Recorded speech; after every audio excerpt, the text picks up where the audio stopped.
This team yesterday really needed that one, it felt like. Can you kind of put in perspective from going from 1-3 to 3-3 here at the bye, the positioning of the team and how you guys feel about it? Yeah, it feels good. Most importantly, you just want to come out of the week 1-0 regardless of the situation. But, we all know what's going on. Like you said, we started out 1-3, so we kind of felt like these past 2 weeks have been do or die, and that's how we've been playing. That's how we're going to continue to approach the season. So it feels good to, get into the bye 3-3. That's a good place to be.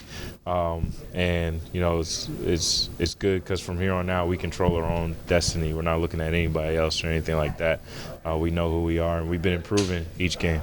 So many times, understanding the stars on offense in Cincinnati, they get talked about a lot.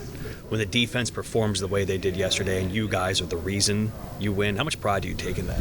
We take pride in it, but I really do think yesterday was still a group effort. When it comes down to winning a football game, you got to score more points than the other team, and that's what the offense did. They did their job. It wasn't as sexy as they wanted it to be.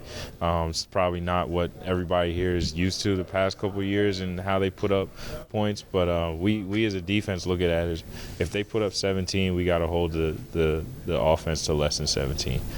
So I think they did their job. They obviously want to be a lot better. We want to be a lot better. So hopefully we can continue to put it all together. They were inside the 10 4 times, only scored 3 points. How hard is that to do as a defense? It's pretty difficult, but everybody was doing their job, and that's what happens when you execute at that level. So obviously we're all super proud of that number. I think they were 1 for 5 or whatever it was.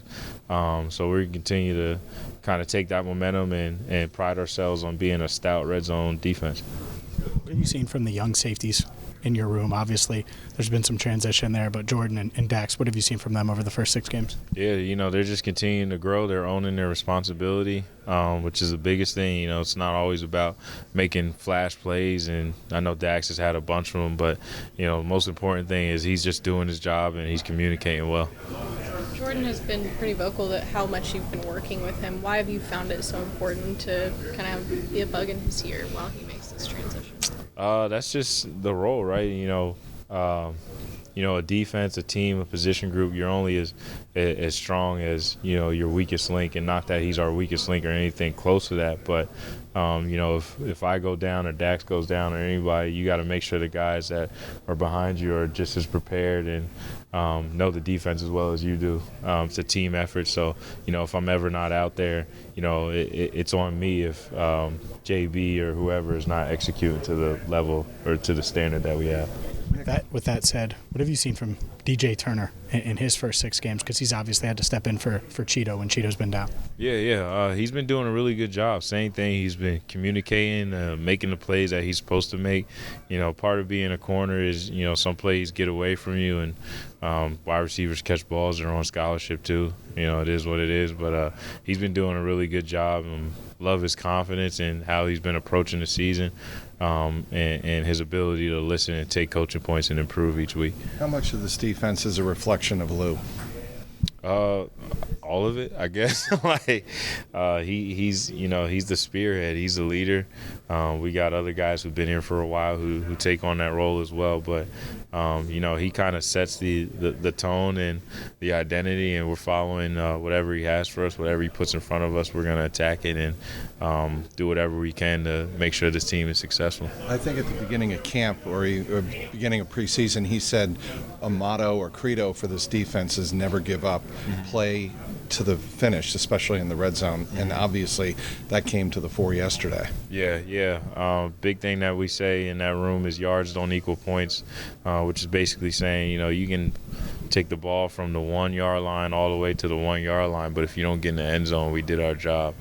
So we're never concerned about explosive plays or anything like that. Obviously, we don't want to have too many of them. We want to eliminate those. But, at the end of the day, once you get in that red area, you still got to punch it in, and we take a lot of pride in not making that easy for teams. How different is the energy in here after 2 straight wins?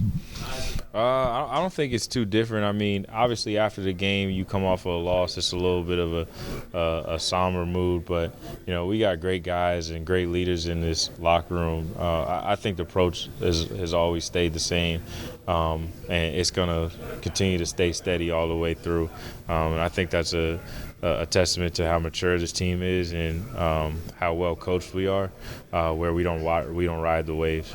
A minute to go, there's no chance for that final stop. Is there a feeling after that play of, obviously you don't like to give up a deep ball, but at least we've still got a shot? Yeah, I'm not as nice to myself when plays like that happen. Looking back, you can say it was a great play, great tackle, but I was just doing my job, making sure he gets on the ground, and being the last guy back there, you just kind of make sure that the offense snaps the ball again.